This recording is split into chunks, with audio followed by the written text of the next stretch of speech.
Friends,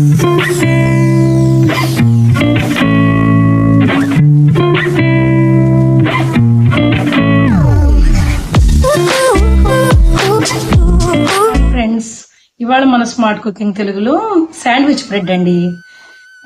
ఇది అందరూ ఇష్టపడతారు కదా. ఇది వీట్ ఫ్లోర్ తో కూడా చేసుకోవచ్చు అండి. నేనైతే మైదాతో చూపిస్తున్నాను. మీరు ఇంట్లో హెల్దీగా చేసుకోవాలంటే వీట్ ఫ్లోర్ తో ట్రై చేయండి. సేమ్ ఇదే మెజర్మెంట్స్ అండి. అయితే మొదటగా దీనికి మనం ఈస్ట్ ప్రూఫింగ్ చేసుకోవాలండి. దానికి 1 కప్పు 25 grams షుగర్ అండి. ఫస్ట్ షుగర్ వాటర్ లో కలుపుకోవాలి. ఇలా కలుపుకోవాలండి. ఇప్పుడు 15 grams ఆఫ్ ఈస్ట్ వేస్తున్నామండి. ఇది కూడా ఇలా కలిపేసి మనం పక్కన పెట్టుకోవాలండి. ఈస్ట్ ప్రూఫ్ ఫ్లోర్ డౌ రెడీ చేసుకుంటున్నామండి. దీనికి మనం మైదా 450 జల్లించిందేనండి. ఫస్ట్ జల్లించుకోవాలండి. ఈ ఫ్లోర్ అయినా మనం కార్న్ ఫ్లోర్ 50 grams అండి.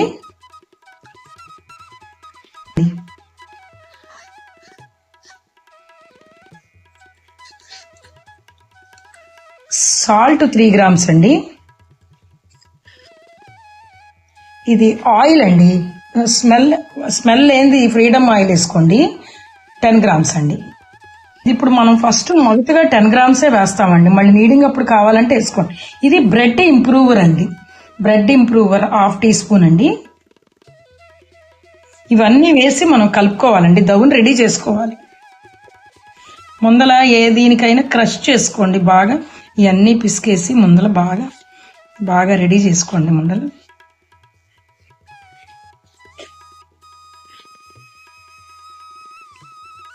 ఈ లోపల మళ్ళీ ఈస్ట్ ప్రూఫ్ అవుతుంది కదండి. ఆ ప్రూఫ్ అయిన వాటర్ కూడా దీంట్లో కలుపుతాం మనం.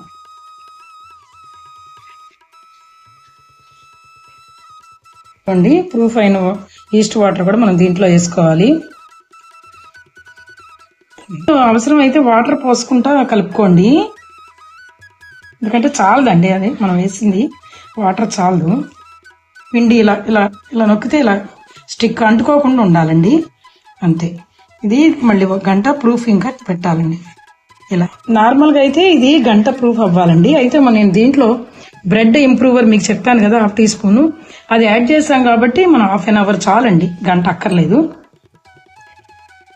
మన బవ్వు ప్రూఫ్ అయింది, డబుల్ అయింది ఆల్మోస్ట్. కొద్దిగా నేను ఆయిల్తో గ్రీస్ చేసుకున్నానండి ప్లాట్ఫామ్. ఇప్పుడు మనకు కావాల్సినప్పుడు తీసుకోవాలండి. కొద్దిగా ఆయిల్ చేసుకోవచ్చు. నీడింగ్ చేస్తున్నానండి.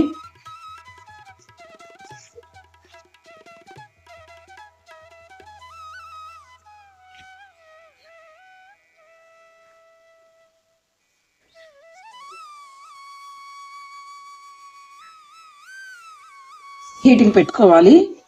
ఇది గ్రీస్ చేశానండి బ్రెడ్ మోల్డ్. ఇంకా ప్రీ హీటింగ్ పెట్టుకోవాలి.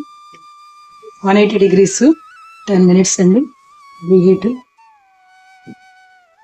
ఈ గ్రీస్ చేసి మళ్ళీ ఫౌల్ గ్రీస్ చేసి మళ్ళీ ఒక 10 to 15 minutes మళ్ళీ ప్రూఫింగ్ పెడుతున్నానండి. అంటే మన బ్రెడ్ ఇంప్రూవ్.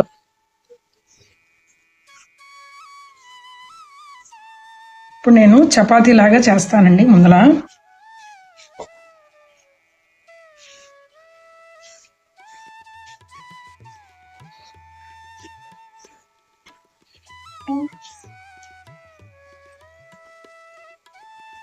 దీన్ని ఇట్లా రోల్ చేసుకోవాలి.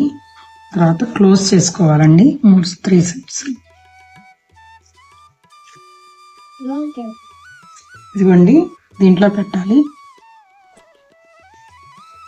వాటర్ కోటింగ్ ఇవ్వాలండి పైన. శాండ్విచ్ బ్రెడ్ కి బటర్ కోటింగ్ ఓవెన్ లో పెట్టి బేక్ చేసుకోవాలండి. 25 to 30 180 degrees.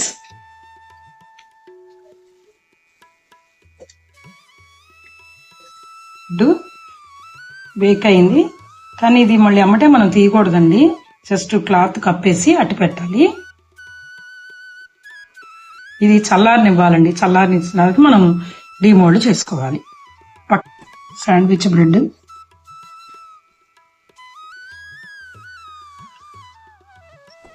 డీమోల్డ్ చేసాము.